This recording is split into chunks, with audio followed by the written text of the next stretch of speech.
واعتصموا بحبل الله جميعا، ويساعدكم على هذا ويجعلكم على مثل الشمس أن ترجعوا لفهم السلف الصالح، وهو كما قلت لكم مبثوث بين أيديكم. وهذا تحدي لمن يعارض بهذا.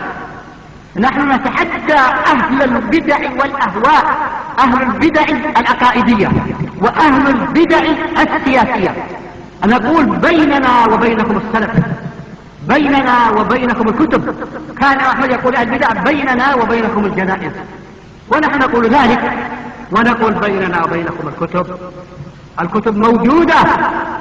قال الله تعالى لرسوله قل فأتوا بالتوراة فاتلوها إن كنتم صادقين، فيأتون بالتوراة فتكذبهم.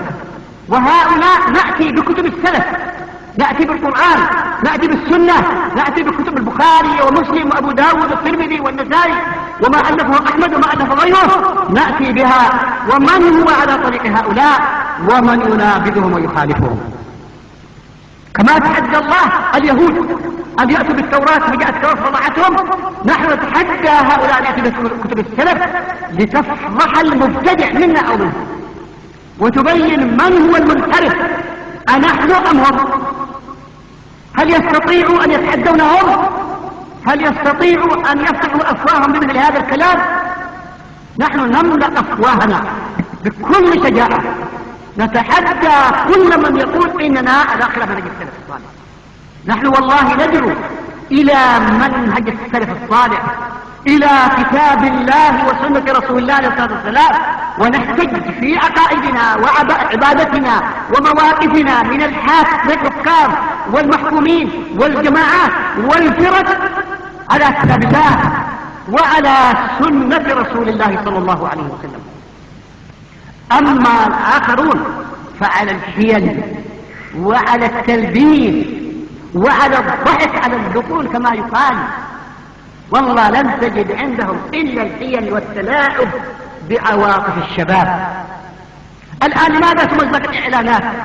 لما يعلن الإنسان يدعو إلى إحصاء الكتاب والسنة فتمزق إعلاناته، ألا يدل هذا على أن هناك شر كامل وهناك حزبيات خبيثة تندس في الصفوف وتخرج كالحيات ويسقط سمومها؟ لماذا تقطع الإعلانات؟ ما كنت أتصور أبدا أن الإعلانات تقطع من أجل الدعوة إلى إحكام الكتاب والسنة. في أي بلد نحن عند إيران؟ في أي بلد نعيش؟ هذه البلاد قامت على الكتاب والسنة وتدعو إلى إحكام الكتاب والسنة.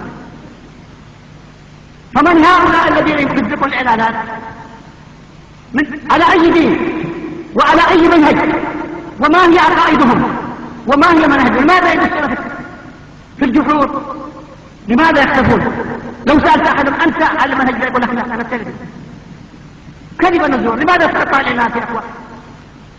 أليس هذا من أنكر المنكرات ومن أدل الدلائل على أن هناك من يعبث بعقول شبابنا؟ ولعل لولا تقطع الإعلانات لما وسع الناس هذا المسجد. لكن أين شبابنا الآن؟ أين هم؟ من يحول بيننا وبينهم؟ من؟ أليست دعوات جاءت تخلط بين الخرافات وفلسفات الغرب وضلالات الغرب؟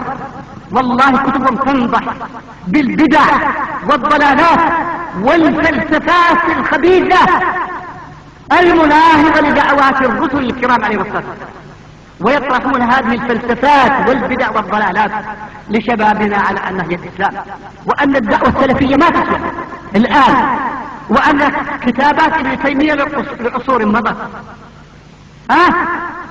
ودعوات كتابات محمد بن عبد الوهاب للبدر، ولا يصلح للتحديات ومواجهة التحديات إلا كتابة فلان وفلان. وأنتم تحاربون القبور ونحن نحارب القصور. ألم تقم الدعوة السلفية دولة توحيد؟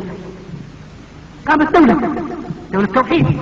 كل العالم يحتاج إلى هذا البلد في دينه ودنياه، وقد ملأت الدنيا بخيراتها بالكتب بمراكز